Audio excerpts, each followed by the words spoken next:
Hello, my name is Dr. George Mochocki, and welcome to Retail Merchandising. You're either taking me in an online class, a face-to-face class, or you just happen to stumble on this YouTube. Alright, we're going to be covering today Chapter 4, and you already have access to my conceptual maps, or my mind maps.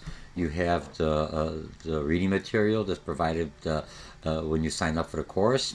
From the publisher, and today we're going to be talking. So again, you may be a small business, you may be a student, you may be a department head, and you're in the retail merchandising business. So let's talk about retail growth and expansion. And I'm just going to expand. Remember, if you've taken me in an online class at a community college, or you are, this is a supplement to the lecture and to the reading material that was provided to you.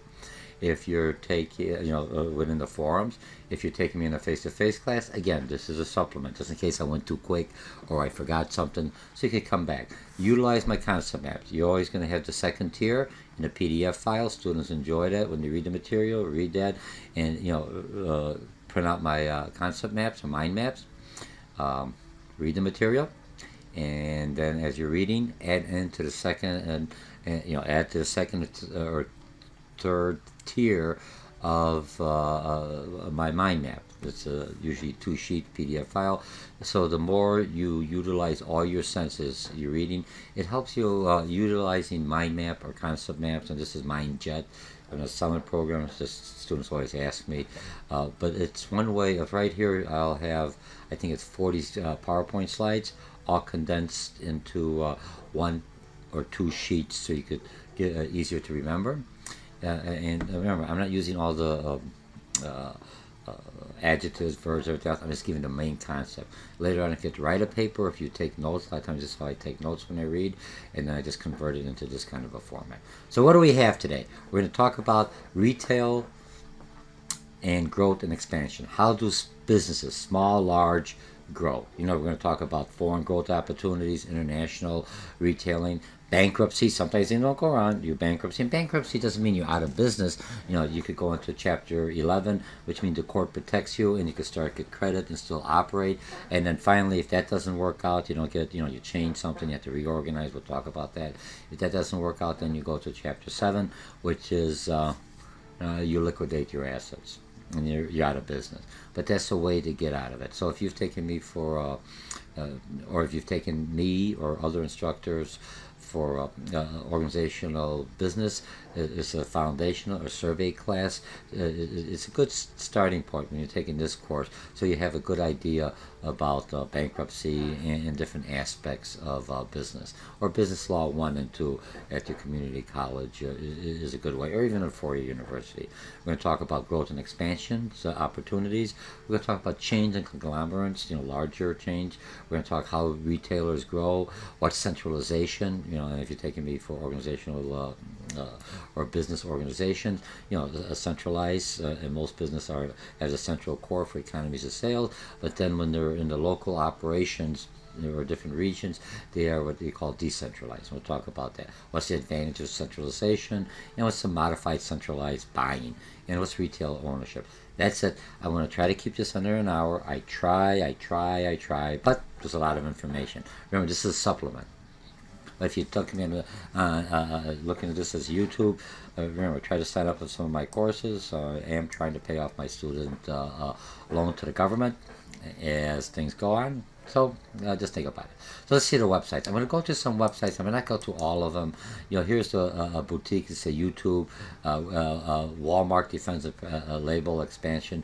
In the class or anything else, like I say, if I go out in here, I always give you the YouTube, so I'll let you, the linkage. Right now on the YouTube, I won't, because this is going to be a long chapter. There's a lot of information. But here's a good YouTube. This one is how to run a successful retail store, how to start off, 5 minutes. This other one is a 3-minute. Walmart went into the private label. And remember, they have a lot of suppliers that like Walmart. Walmart gives a good deal. Now they're saying, Walmart, you're cutting into my, private labels or name brands. They're going to Walmart, you're cutting into my my operation. In a nutshell, what you're going to find out, Walmart did very good strategically. Instead of upsetting them, they're going to say, hey, the only reason we're going into private labels, not to gain market share, but to help the clientele, their customers that come to us. They are thrifty shoppers, or they may be in areas that may not have the same income levels as some other areas that Walmart services. So that's why we're going to private labels, to keep the costs down. Because that's, remember, Walmart's whole brand name. You've taken me for advertising or marketing. Walmart's whole brand, her whole target, is to get the customer the best price at the best quality price at the lowest price possible. And that's their whole model. That's their whole mission, for lack of a better word. So I won't go into those. I got other little sites I'll talk about. Okay, how do retailers grow? Large retailers, easy, right? They have a huge competitive advantage because, when we talk about centralization, they got good name recognition. They could buy by quality. Suppliers want to have their goods included in Walmart because it's good exposure. They dominate the market. Target's another one that's also, it's a little higher quality.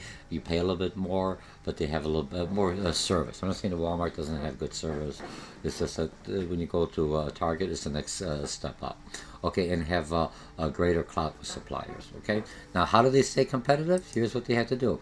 They have strategies of aggressive companies include opening new stores. That's how they're competitive. They're in different markets. They not the big Walmarts. They may have the smaller Walmart. They go into where they call the desert islands in some areas, in urban areas where no one wants to go in there. Hey, it's a market people have in there, and I sell a different type of a limited assortment of our goods. Okay, they buy other retailers to get rid of competition and find out Gap. When you think of Gap, you don't realize that Gap also owns the corporation Gap, Banana Republic, and Old Navy. You can, oh wow, I didn't realize that.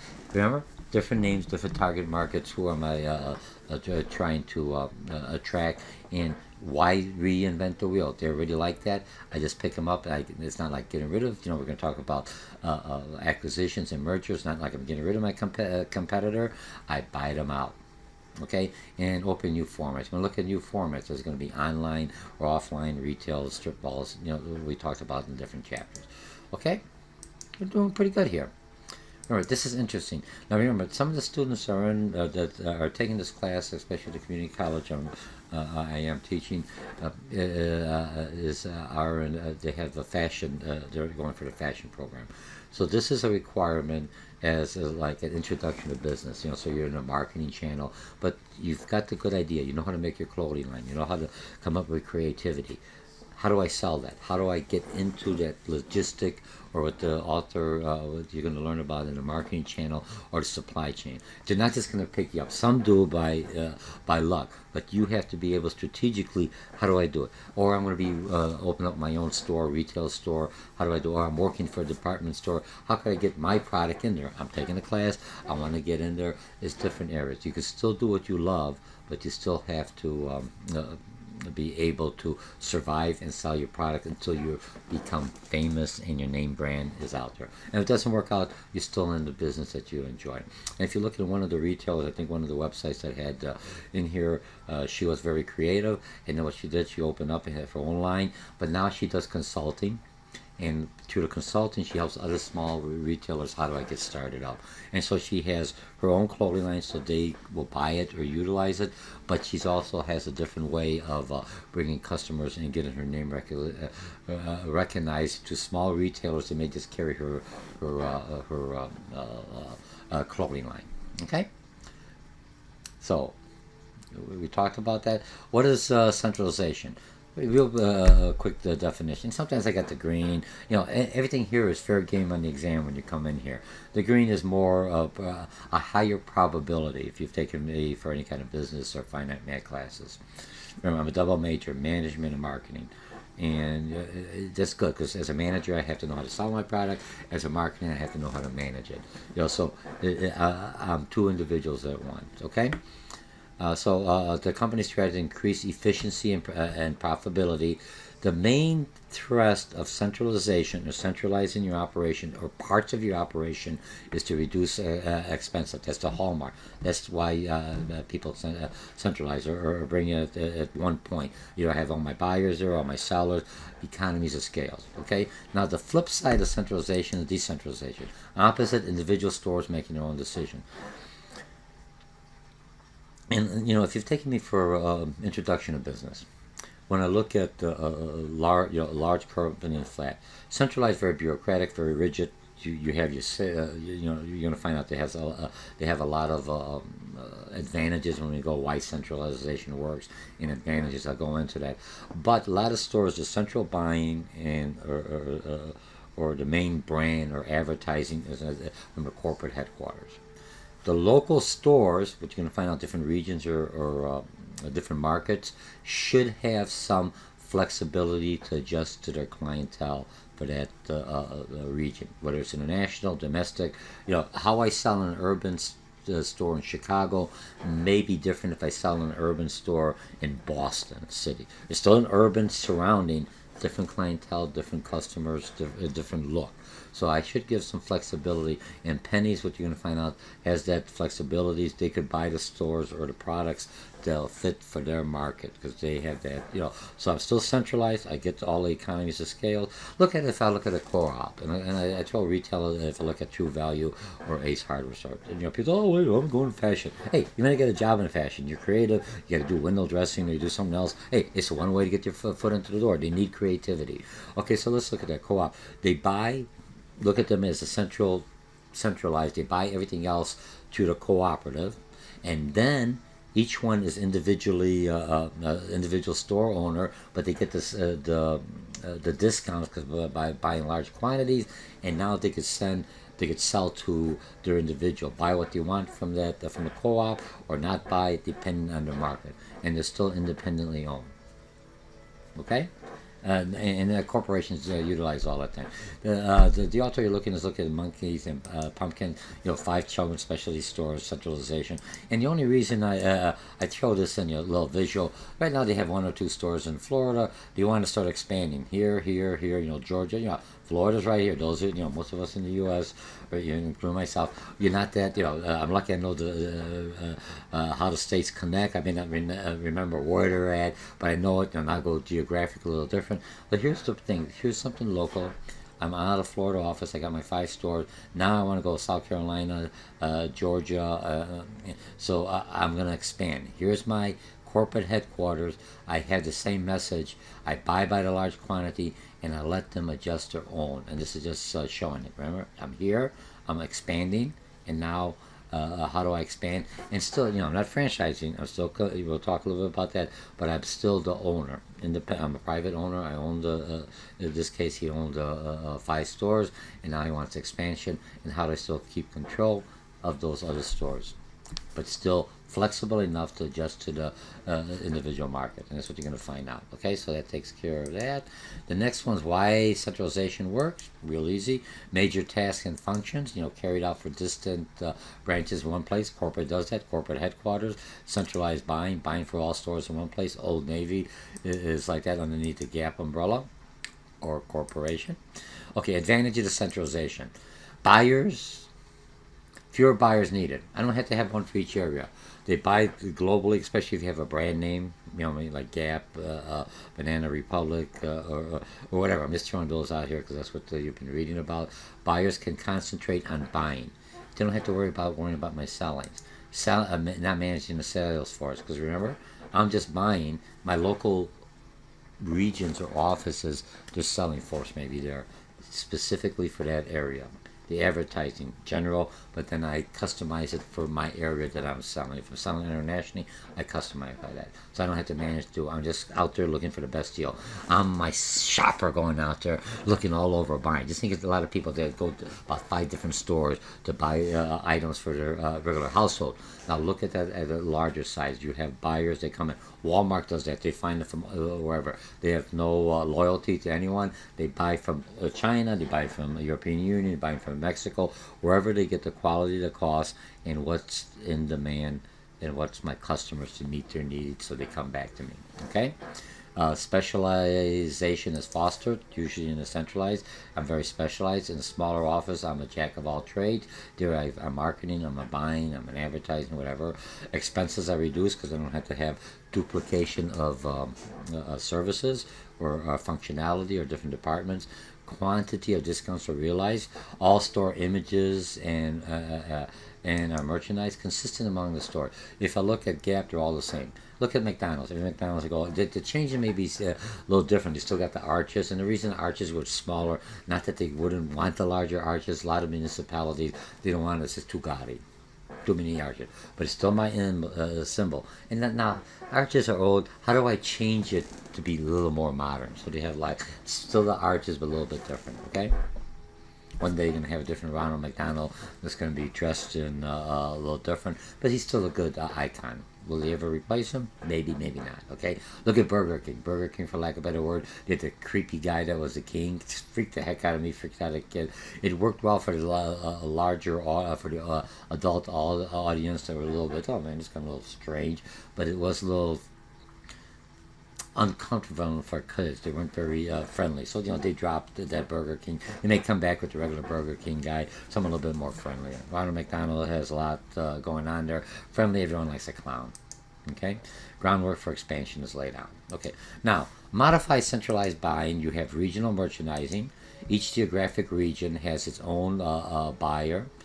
Okay, and Dillard's was an example. Remember, sometimes I got the sites in there in the book. You always look up at the sites. Remember, if you're going into retail merchandising, especially if you're in fashion, how to know it's fashionable? Not just one or two sites. You have to be active. You go into some of these sites, they'll put you in their mailing list. Remember, have one email address that's just your school email address or my networking, just to give me a lot of information. You have your personal email. Most accounts give you 5, 6 different emails. George Mochocki here, Gam Mochocki there, George A. Mochocki there, whatever. So I have different sites for different things that I want.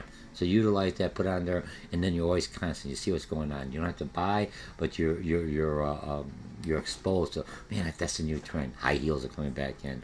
When they had the new what do you call it, rain boots, for lack of a better word. That was a company that basically sold rubber boots for construction workers. House guys sell it, color them up. Now everyone wants them for the spring. They even wear them in the summertime because it's fashionable. Gym shoes now are fashionable, different colors. And I see students say, hey, nice fashion gym shoe, but it doesn't go with the blue. Oh my God, I got one gym shoe. So now they're forcing. White used to go with everything. I get different because it's color. It gives me some creativity, gives me some individuality, and I satisfy that market. Okay. And then corporate and local control. And if I'm looking at, you have corporate buyers, show the merchandise goods. Now, and here's what we look at. So corporations buying it from Central. This is a modified centralized buying. They buy everything else, and now I'm in different regions, and they go Viva satellite to the store. So here's the merchandise. Here's what I have out there. It's almost like a shopping network, only for within a certain store. And this one's JCPenney does that. Determines what selection works for their market. Some things won't sell. If let's say and I'm just making this up, nothing against conservatives, or let's say if I'm in an area in Utah as Mormons, a little bit more conservative, they may not sell the same things that's real wild. I'm not saying there isn't, but it may not sell as much, depending if I'm a very conservative baby boomer town in that geographic area. Just by default in the rural area, some of the clothing might not sell. So I don't want to get stuck with it because I got to clearance it. It hurts my bottom line, my profitability. When you're taking this course here, retail merchandising, you're you're a creative person, you're retailers, you got a good product, you have to know what's my competitors, what's their strengths, their weaknesses. You have to know how to merchandise your products. You have to know how to keep the store and focus, the layout, everything. This whole course you're going to be learning. You're not going to be an expert, and some of you are an expert. You're thinking of new ideas. You're already in the retail business. Hey man, I never thought about that. It's just another way to stimulate the mind. Think of something different that may work. You adjust it to your market. If it doesn't work, big deal. Just try it again. Hopefully you don't lose too much money. Okay? So buyers, so remember, they buy it. They look at it like in for lack of better words, the Viva satellite. Here's what we have. Virtual shopping. I want this, and I order it, and it works well. It's not only JCPenney's that does this. It's a lot of stores. Just that when you're reading the author, they utilize JCPenney's. Okay, retail ownerships. and you got private. That means I own it, the small, nobody else. I'm expanding, like the monkey pumpkin was there, or pumpkin monkey. Excuse me, I'm dyslexic. Uh, Public means I'm going out there. I'm selling outside. Now, private, I can still be a corporation. Remember, I'm not trying to get too much into this, but I just understand. Take an organizational business class or introduction to business at community colleges. Give you a baseline about everything you need. It's a survey class. I teach that. So now you know how all the parts fit, how to operate a business. In a lot of community college, if you go in any kind of discipline, nursing, whatever, you're required a business class. Yeah, and it's usually some kind of class that gives you a general idea. Now, when I'm looking at private myself, I could sell stocks privately, different kind of setup, the chapter S, everything else. I could do public, I could be a corporation, and now I live forever, for lack of better words, as long as the corporation is successful. So when they're talking about initial public offering, they're not talking about merchandising, they're talking about selling stocks to the individuals out. And a company could be open and they're growing and they want to go to another market and they want to resell stocks, so that's what they call an IPO. I teach international finance, and I teach finance once in a while. Remember, I'm utilized by the community college because of my background, where they need me. At several community college that I teach. I'm basically a contractor for the college, or an adjunct instructor, or I'm a certified vendor, less for back of word. I'm a business person, not to upset anybody. Remember, it's a business class. It's a marketing class. You have to understand different terminology. You have to understand the contractual agreements that I have with different schools. Okay? So you have that in here. Remember, you may, and when I'm talking about outsourcing, as myself as well, I'm basically after the college, I'm a contractor to them. But if I'm looking at outsourcing, sometimes you may not be able to have the time to do the marketing, so you hire a advertising agency, or you hire someone else that has that ability, or you could have manufacturer buyer, or you have freelance buyers, or selling administrators thing. Remember, they don't have any loyalty to you as long they have loyalty to you as long as their return and their profitability. If I sell so much, I get so much back, strictly on commission. But they don't have any loyalty to your customers. But at the start off, you may have no choice and utilize some of that, so you contract out, and then later on, as you get bigger, you want to control. Remember, in business and everything else, when you're dealing with customers and you're dealing with a certain clientele, the more control you have of the, especially your expense size, works out better in the logistics stand. But the more contact you have with customers or your clientele, whether it's businesses or other businesses, the more you want to have your own individuals doing that, because they're more loyalty to you. A contractor or anything else, because what's the thing? When the business is slow, contractors will let go. When the business is right, then we understand that it's part of the contractual agreement. And once I finish my task or I teach the course, it's finished with, right? I go on to the next course. Versus a full-timer, but it gives me more flexibility. It gives the school flexibility. Bring them in as I need them, and let them go when I don't need them. All right? So now, chains and conglomerates. What's a chain? Chains of retail. There's a chain store, and there's two more stores. Here's the definition, in case you get tested. You may owned by one company. So you have local chains, like Picket Furniture, and this is just an example. You have, what do you call it, a regional operates stores within a specific region. Just makes sense. I have like a district manager we talked about the earlier chapters. I have the store locator, Benton. And I utilize this because when I look at Benton, the store locator, what are they? When I look at that, it's like a corporation. Its own regional store, a chain of stores, but they have Bergner's, Boston Store, Carson Pirie Scott, Herberg's, Yonkers. All these have different target markets that bought underneath the same umbrella. And most people don't understand who's the corporate unless you're actually looking at it or you're doing some research. Investors, suppliers understand this, so they could buy quality, and depending on which market, is it a price, is it quality, is it an urban setting, is it a suburban setting. So you could go in there, and this is I don't think I have their site. Here's the site. These are all the stores, and you can find stores in different styles. It makes it easier. What store do you want? Sometimes they carry complementary items. Sometimes they're completely different, depending on the pricing, depending on the brand, and depending the target market. Remember, marketing. Who's my customer? What does he or she want? What does the business? What do they want? I have to satisfy that need. What's my competition doing? What's the price range? I have to understand that, and that's basically a retail merchandise. Open up a store and make it successful. You don't know your customer, you're out. Well, they'll come. They'll come, yeah, one time, never come back. You have to see how they come back, have to understand them, and the more I understand them, the better I am. Okay? And when you look at the larger stores, for example here, it's because this is how you learn. You learn from how they're doing. I'm only a small store, but I got a small mark. Once I do that and I'm very successful with my customer, I'm looking what customers are similar, or I want to try another market, maybe a higher end market. How could I sell to them? There's I'm a bar. I'm doing for a certain thing now. I want to get the higher end. So how do I change my image, my name, and everything else? Still keep this thing. Still in operation. I'm expanding. And how do I do that? Okay. So we took the regional and then the gap, and the gap against national, and we'll talk about the gap a little bit later when I break it down underneath the corporate channel gap. I think I have, for lack of better words, I did a link on it to show you. Okay, conglomerate. Subsidies underneath one parent. Example on here, Federation Store Department, Macy's, and Bloomingdale. Don't need one that to target different people. It's no different than if I'm looking at companies to buy they're not going to look at PayPal, right? Who owns PayPal? You can find that out. But PayPal basically is independently, and the company who bought PayPal, other people, I don't want to see, mine's not that, they didn't like PayPal.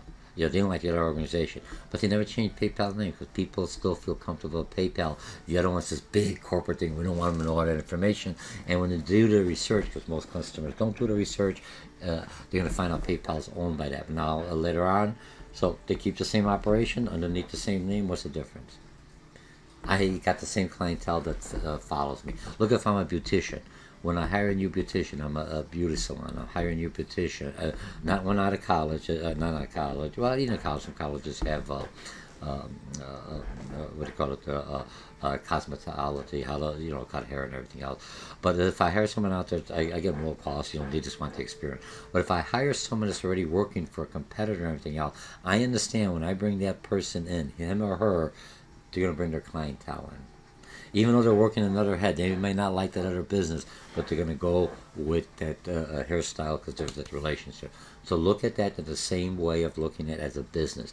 When I'm buying another operation, I could get rid of my competition, but do I want to get rid of them? They're doing well. They have a certain market I'm not serving. I could go in there, open up mine, and change the thing, and and I'm fighting them all for the same customer base, which you're going to talk about cannibalization. I mean, I'm coming in there. There's only so many people going to want urban clothing in that geographic. There's so many people going to eat that kind of food or buy that kind of stuff. So there's only so much in there. So why change it? They're doing well. The store is good. People like it. I buy them out. It's in the papers. If they read it, most people don't read it. I buy them out. Now they're operating under my umbrella. Okay. I mean, come on. You're a business. I'm not. You're still using your creativity. Everything's legal. I'm a business. How do I come out? How's my facade? How do I dress? Look, a lot of people, you look, they're deceitful. You go to work, you work like this. I go out, I'm going to have red hair, pink hair, whatever. I could be completely different. But at work, remember, we play different roles at different jobs we're doing. I'm marketing, management, I play different roles depending on it. Sometimes I'm in advertising. I play the advertising role when I was in the corporate world as advertising. If I'm a manager, I have to play the role of a manager. Here's what's expected of a manager. Same thing with a company. Here's what's expected. Why reinvent the wheel? Someone's out there. I buy it. I already had the distribution. I got a customer. I got his store data. I got everything else. Customers like that. I don't change the store. After a while, I may modify a little bit, but then I start expanding and making it better. I'm buying them in a deal, and it makes sense. Okay. Okay. Now, when you look at growth and expansion, and again, this is when you're taking the business or even the finance. Or business law, something else. At least an introduction of business. Try to take an introduction of business. Not that I'm selling that I teach introduction of business. It's because it gives you about accounting, tells you about everything else, how any business, small to large, operate. Once I know how the pieces fit, how do I do it? Remember, as a small retailer, you have to do all of those in a business. Larger corporations are more functional, more specialized. Okay, so what's a merger? Merger is like a marriage. Two people coming together, combined to form a new organization. and you talked about Sears and Kmart. They're both not doing too good, but one had to help the other one. If I'm mistaken, I think Kmart picked up Sears at first. It's been a while, but it could be the other way. Look it up. Good research. Don't always trust me, but why did it merge? Two different things. It's still two department stores. Which one's high end? Higher end, this one. But now when they're buying the products, they still may have similar product. Sometimes Sears has their own product. Craftsman or Maytag or something else. Oh, well, it's Sears. Brand name, whatever, but somebody else is making it for them, and then, maybe they live in different specifications, but they have that. So now they have the customer base and the location are competing, but they could buy by larger quantities. They could bring people from here, back and forth. You have a little more flexibility when you look at all the advantages that you had of centralization. Okay, so those are mergers. The other one is acquisitions. Sorry. Let me bring this up. Acquisitions. When one company buys another. Now, there's different types. You're going to have a friendly takeover. That means I'm buying someone else. You want to sell the business. Yes, we love it. I'm ready to retire. Can I pick up your business? I keep your name. But the other guy keeps the rights to that individual's name. Later on, if I look at British, those who have been around for a while, Standard Oil was around here. When British Petroleum picked up Standard Oil has good name recognition up north, in the northern areas that we're broadcasting out of. Did they change the name for Standard Oil? No, it was Standard Oil for a long time because people trusted them. The brand name, even though gasoline had some additives, whatever, the brand name was there. Over time, you said Standard Oil, and all of a sudden you got just change the logo a little bit. It used to be blue, I think, blue and red or something else. Then they went with green, and then all of a sudden you had the BP, British Petroleum. Slowly, so now you saw Standard Oil as British Petroleum. So it's a substitute. So people got used to that. They kept the clientele. The charge cards changed from Standard Oil to what do you call it? BP, British Petroleum. And next thing you know, Standard Oil is completely gone. You see how they dissolved the name, but they did a transition slowly. No different than in marriage. When I got married, I had longer hair, came out of service, by myself, did well. I was ready for me to get married my wife. Did she change me right away? Ladies, you don't change a man right away. Oh, I love the way you have the place. Within 6 months, what happened to my stuff? Where's the curtains and everything else? Slowly transitions. All of a sudden something went out. Same thing when someone's moving in. All of a sudden moving out, just for a night, and all of a sudden it's a weekend. Next thing the toothbrush is there. Remember, I throw these analogies not to scare you, just to bring some humor into this because it is a marketing class. But so you understand, as a company, you have to transition slowly because customers don't like change. They think you're going to change it different. Zappos, the other ones, if you're looking at the shoes and everything else, they're brought up a larger company. Again, I'm not trying to show that because I don't want to do anything on that. There'll be another class.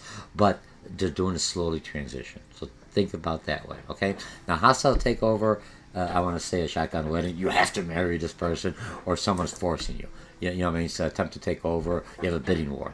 And a lot of times when you're going to say how you have a hostile suitor, somebody wants you, or somebody says they're going to kind of put force on you to get into the marriage. You have to do this, your parents or everything else. Somebody else, or different cultures, you have to marry this. But I don't love the person. It makes a difference. So hostile, you have to do it. Or someone is stronger, says you either do this, or we're going to wipe you out of business because we're going to compete. We're going to do whatever. I'm not trying to be.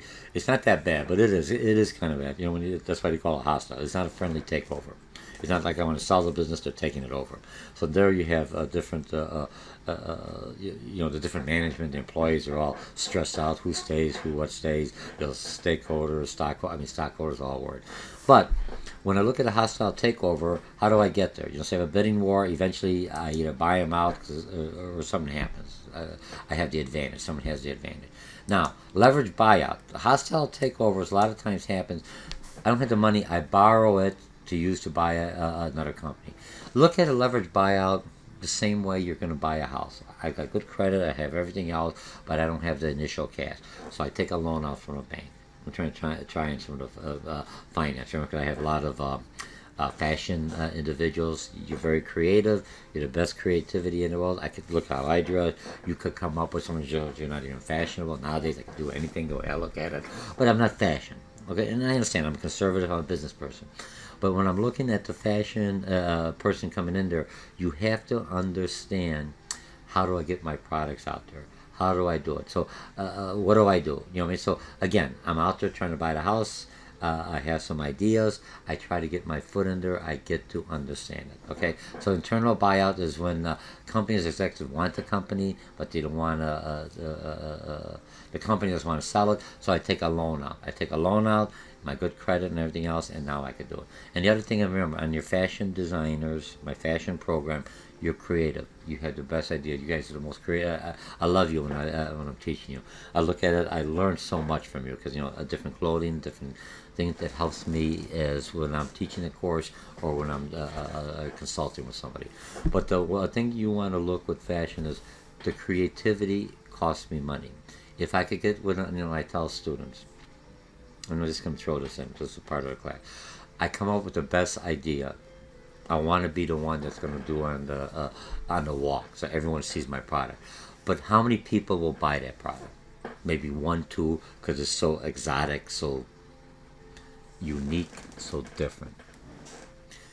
I want to get into a bit. I can't live on that. I once I get up there, what I do? What kind of product could I design that I could not mass produce, but customize on a larger scale? Mass produce, everyone has this. These types probably have a million of the same type. Shirt, white shirts, 1,000, all look the same. It doesn't make a difference. The only thing you're looking at is the quality or everything else.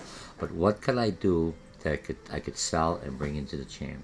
If you look at all those designers, they're up there, out there. I want to be there. They started off selling shirts, something simple that's different, unique. And that's how you have to come in. That's how you have to look. So you have the creativity. That's where the management come in. We're very creative, but we only have $5,000 budget for this. You can't do this. We only have so much for inventory.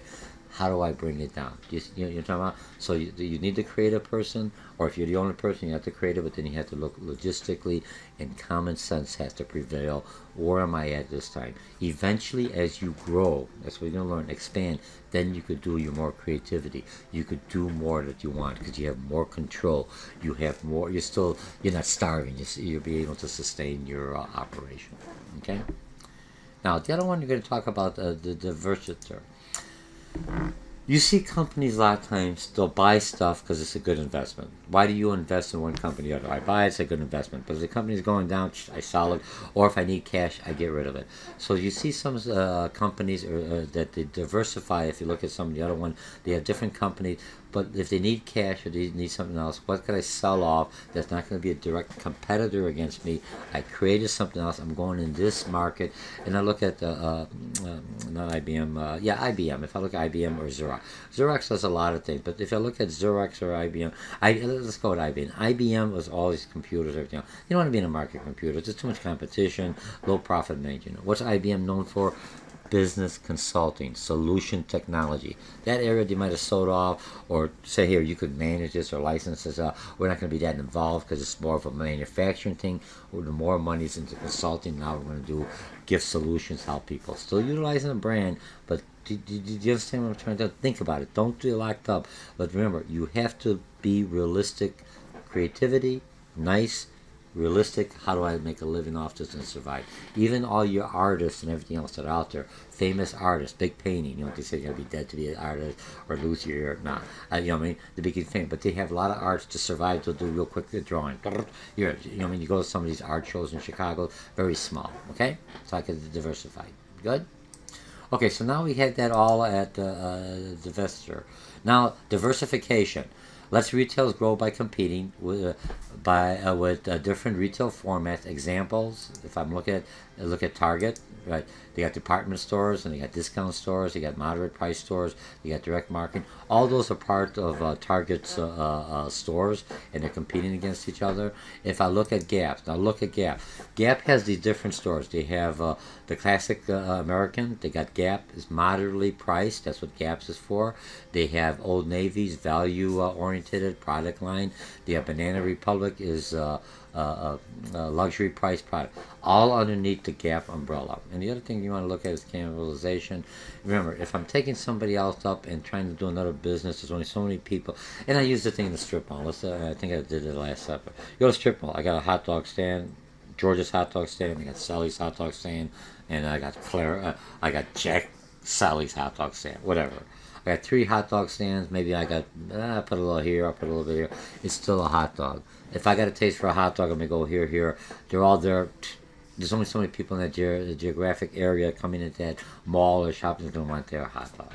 So I'm not making any money. We're just barely surviving. Get rid of some of the other ones, and that, or if I open up another market similar and need a new brand, am I eating up from my other market? That's always the question people are worried about when they're doing e-commerce. And a lot of time, e-commerce is it taking away from my, especially if I have a franchise, from that demographic, because the prices are a bit lower. And a lot of stores, if you buy it. Depending on a franchise agreement, if you buy online, they'll give you the credit for that store, or the money comes to that local store where you came out there. So you're not cannibalizing it. They're basically, when you have the internet and everything else, is a rural area where it doesn't make sense logistically and cost effectiveness to open a store. I don't have enough people to sustain the store to keep it going, so I'll have it online. All right, so it opens up there, and online is coming more and more. Most Americans, the shopping patterns that happen are changing. We're busy. We don't like to go to the store. We don't like to wait and everything. Especially guys, especially me, or a lot of guys. It's easier online, especially if I know what I'm doing. Okay, well, I better get moving around. Opportunities for small stores, 3 operating divisions and gaps. And I did this one here because I showed you. You got different by prices. Remember, I had that price. So I have a price. Pick luxury item. Gap, moderately priced, and Old Navy. Okay, and here's the pick if you look at them. Right. Here's what you look at. They're all the same. Banana Republic looks kind of nice. A little upper scale. All right, because that's a luxury item. Here's the pick. A little different. The store. Look at the store. Look at the change. Look at it. Just the storefront to come out. Nice gold brass. Here's silver. More of a different lighting. More plain. Just more. Here's the clothing line in here. Here's more just pictures. What's the next one we have? Old Navy. Very. Old Navy is different. But it's value price. Okay. Now the only reason I'm showing you this is to talk about it, but I want to show you. So you don't think I'm making this stuff up, or I'm saying 3 operating division in a Gap store. Oh, Dr. George, did you make this up? Nope. Do the research. Remember, part of you'll be doing open up a retail merchandise store or a department or something that you're working at as a team within my class. That's part of the requirements. So you get to learn how to work together. Because remember, a buyer, seller, a retail manager, not only you have to know how to talk with customers, you have to know how to motivate and talk within your employees or the individuals that you're working with. So here's the Gap thing. Okay, here's Gap. What do I have? Look at the Gap, right? And which one am I looking at? I might go a little bit bigger. Okay, there we go. Close this off. Hang up. Remember, Old Navy, Banana Republic. It's a new one. So which one am I? I'm in the Gap, Old Navy. If I clip it, Old Navy. There you go. I just got the Old Navy. Look. You wouldn't know if I didn't tell you. Old Navy, look at the clothes. Old Navy, a little different, right? Supposed to be value. What is it? A lot different. $8 dresses. Come on. You're coming to retail merchant. Look how they're selling. Advertising. You'll probably take me for an advertising class. I got some YouTubes in advertising or iTunes university at the university I'm teaching at. At the community college. They're out there. Here's the information. Look at the site. I get an idea. What's my market? If I'm looking at value, here's what my competitors are. How are they doing? How they're setting up. Find a perfect fit. And if you're looking to find a perfect fit that's online, they probably have some kind of sizing and everything else. Okay. Not going to go in there. So let's go. So now you got the Gap. Let's go to, what's the other one I'm going up here? I'm going to go back. Let's go. Banana Republic is the high end. Okay. Extra 40 styles. You'll save. Pop up. Okay, now look at it. A little different. You can see. Shop for men. Pricing, a little more. $75 from $8. Hey, $40. Gee, my goodness. But there's a market because they're not targeting. Remember, if I have a high end, remember, when you look at pricing, especially with consumers equate pricing to quality or value. Every brand, every store, when you open up a retail store, if you have to look about it, I teach a whole course on pricing. We'll have that later on. If I have a high price, I'm already letting them know this is my price. But people may not want that. I have to come. If you come in low and you raise it up, they're going to drop you because they're already established. It's a halo effect.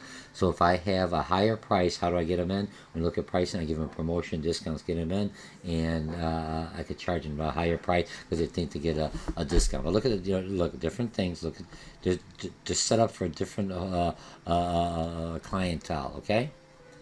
So I'm back to Old Navy now, and here's Old Navy. Remember, they're in the middle. Women Fit, the Gap, right? The kids, they're not showing any prices in Old Navy. Toddlers, boys, girls. It's kind of nice the way they did. You notice how one is showing the prices to let you know it's going to be high end. The other one's showing the value prices. Here's the low end, for lack of better words. I'm not trying to say one, they're good clothes. It depends what you utilize them for. The other side, the Gap brand, remember, is basically the name. Everything's the Gap brand name in there. What do they have in there? No prices because they're in the middle. They don't have to say the prices. They probably got some low, they got some high, but they're average prices. So because they may get people from the other stores coming into the Gap because just like their clothing line. Okay, so I will close this off here, and we'll close this off. Good. Are you doing pretty good on this? Come on. It's interesting, isn't it? That's what you can tell you anything in this class for. So we're on here. I'm finished. I did everything else. Okay. Now the other one, bankruptcy. I hate to talk about bankruptcy. Occurs when a company cannot pay its debt. There's an option for bankruptcy. Sometimes, and there's different types of bankruptcy. I'm not trying to go into all of it because I'm more of a retail merchandiser, but if you get over your head, especially a lot of businesses, they have cash flow problems or inventory, but you're going to find out you have to buy the inventory 6-7 months in advance before you can sell it, and you made a bad guess, or your buyer bought too much, and all of a sudden the style was negative, or something happened with it, people don't want it. So how do I get it? I could go into bankruptcy. The one bankruptcy they're going to talk about is Chapter 11. Terminating organization's leadership, so you're going to have some kind of restructuring, closing non-profitable stores. I'm in bankruptcy. The court's saying, I'm going to clean up your act. Implementing expense savings, okay. Selling non-profitable units. A lot of stores get rid of them to somebody else. You see the one chain that got rid of all the Dominics.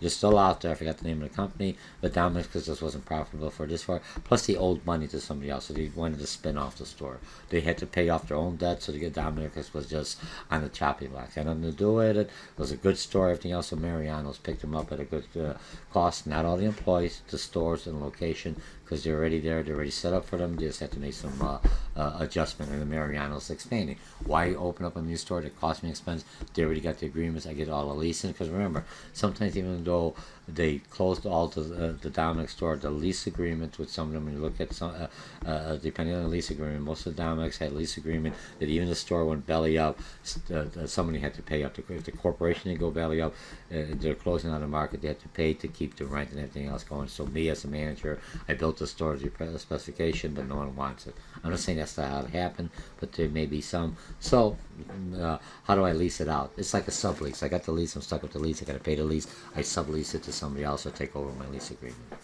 Remember, you're a business person, a creative person, and look, if you're creative and you've got the ability to come up with idea, utilize that creativity to how do I manipulate, how do I move within the environment and with my competitors and everything else, so I could grow and make a decent living and hopefully expand and become famous. Just remember when you become famous.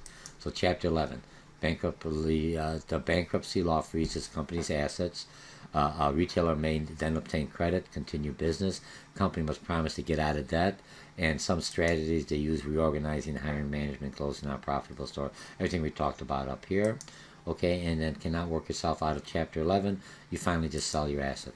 Remember, if you're a corporation or small business, I try to stress this, you're either sole proprietor or a partnership, you have unlimited liability. That means if your business, your retail stores, you invested in it and it doesn't sustain itself, it doesn't, you actually have to go liquidate that. And the creditors, and you have enough asset to pay off your creditors, no problem. But for a lot of times you're in that thing, you're in the hole, you have all your assets are gone, they're going to go after your own personal assets, your home, your car. I used to tease around and say your wife, but that's not funny, because in some countries, it was just it was a bad taste. But they go after your personal asset.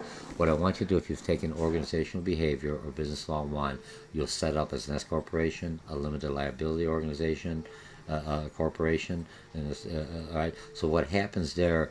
If the business goes under, or if you get sued or anything else, sure you lost everything else, but didn't lose your house, your car, and your own personal asset, unless you put them for collateral to open up. I try to tell people starting up, you have to do what you have to do to get your business going. You're a risk taker. That's why you're an entrepreneur. You're starting up a store. Be careful. Remember, if you lose the business, you work for somebody else, you want to lose your house and everything else. A lot of times you lose your house and everything else, your wife goes. Or if you're a woman and you're a small business, a lot of women are small entrepreneurs opening up. If your husband invests in your thing, or somebody invests, you lose it, you want to lose your personal property. It's like you work for somebody else. But if you have to do it, remember, you have to understand the business. Ideas go so far, creativity goes so far. Utilize your creativity, but see how I could. Remember, creativity is more than just being artistic; it's to think out of the box. Okay, so we took a bankruptcy. Okay, international retailing, real quickly. U.S. market is too saturated. Remember, if you've taken the U.S. market, I think we're only like 7% of the whole world population. Where there's 7%. China, Asia, another 20% to 30%. There's 1.5 billion in China, 1.5 billion in India. So there's 3 billion people versus the 5 million, whatever we have here in the United States. Where do you want to go? Only so many people are going to buy my shirts. I'm already buying the clothing line there. The economy is getting stronger. What other market can I sell my thing? That's why you see a lot of companies going there. As their economy is growing, remember, when you're taking business, most of you have already taken the basic business class, the quality of life. Cost of standard of living is going up. Now I have more money, but I have no goods. Remember, alternative to domestic growth. New sales and profit comes from other countries. Assortments, convenience. The other countries, they don't have it. They're limited. Or value makes U.S. retailing very exportable. A lot of people like U.S. products. You may not like the U.S. policy. Come on, I'm a business person. I always tell, don't involve politics with business. I don't like the policy. They still like the U.S. products. I like the gas. They like, we got the media. We're out there.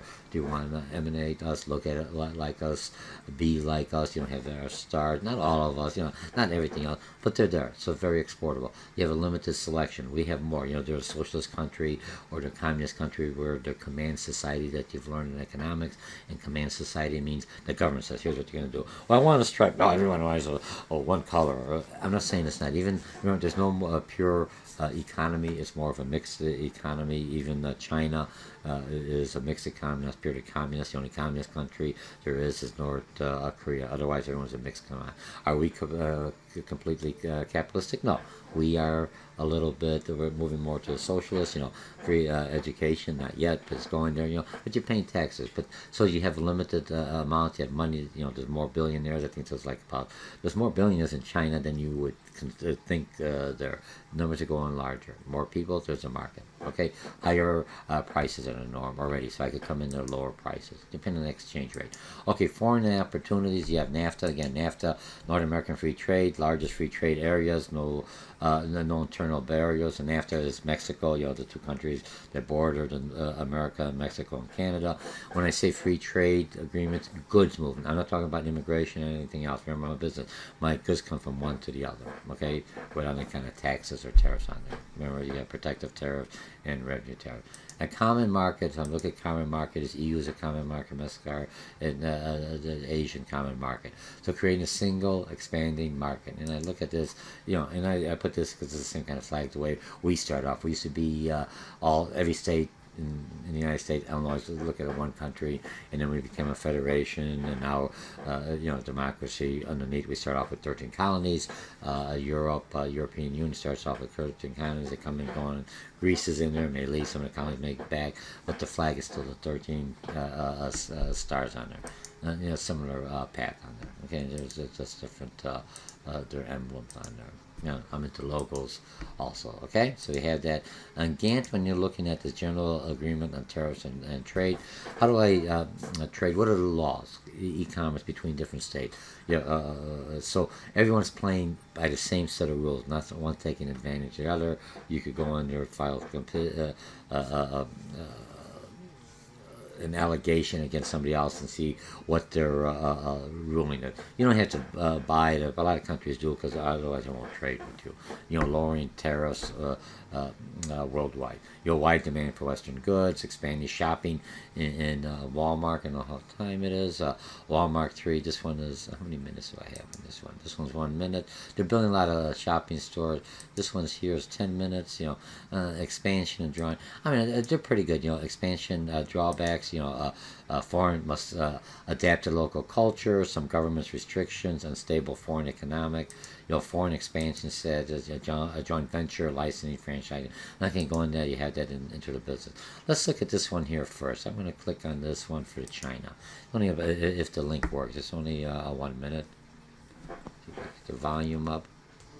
This is the Financial News Network. I'm Christy Duffy. Walmart is up Thursday morning on news. It is bringing its compact hypermarket format developed in Latin America to rural China. The retailer is making a bid to rule lower-income Chinese consumers.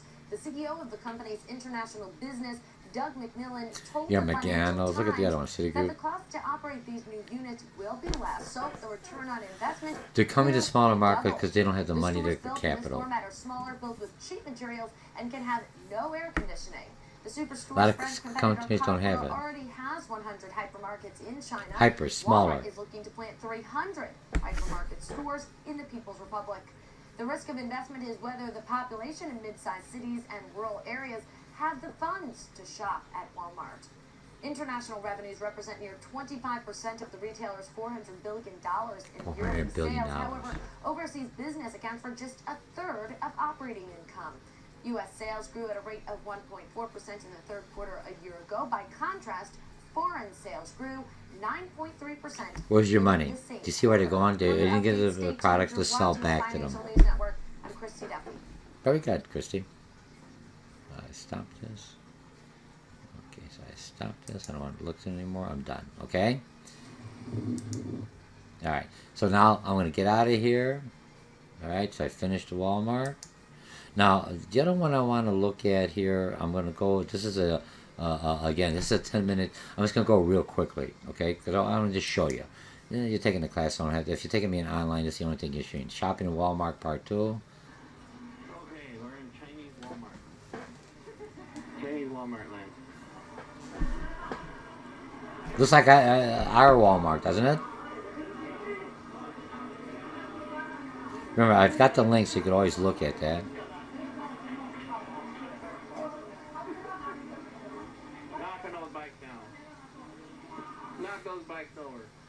Is it set up? It's a little different than our. Well, kind of a little different. Let's move along here. I'm just going to go on here. People don't smile as much as they do in the U.S. All the Chinese prices, look at different prices according to yens.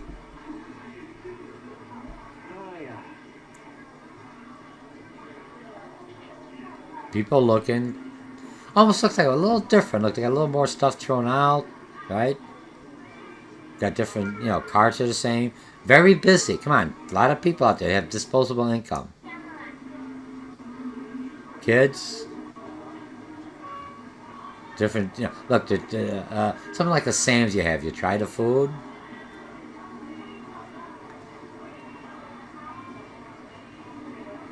Different approach. They're adjusting to the market, or the people are adjusting. Would you take it? Still got to wait in line. People looking at TV. Look, there's a market. They have a lot of capital. Going back to everybody, their economy's growing because they're selling, buying a lot of stuff. I got all this stuff. How do I sell anything? How do I do anything? How do I spend my money? It doesn't do me no good if I make no money.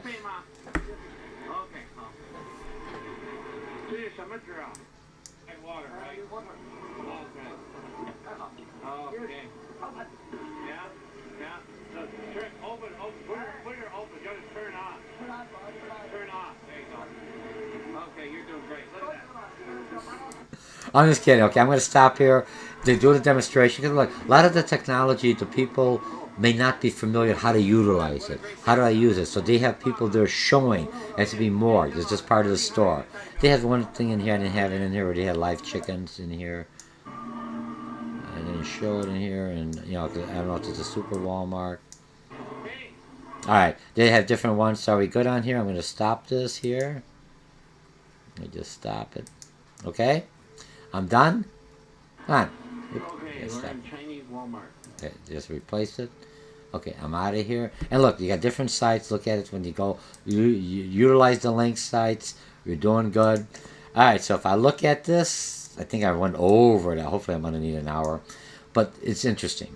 Okay, so what do we learn today? Retail merchandise, how did a company grow? I start off small, what's the area, know what my competitors are, know what my options are, if I'm working in businesses, or if my business is growing, what do I do, which way do I go? If somebody comes out, tries to buy me out, do I buy out and start another business? Hey, or I can still under.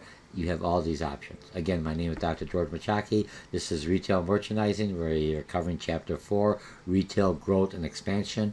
And I hope you enjoy this and utilize the concept maps.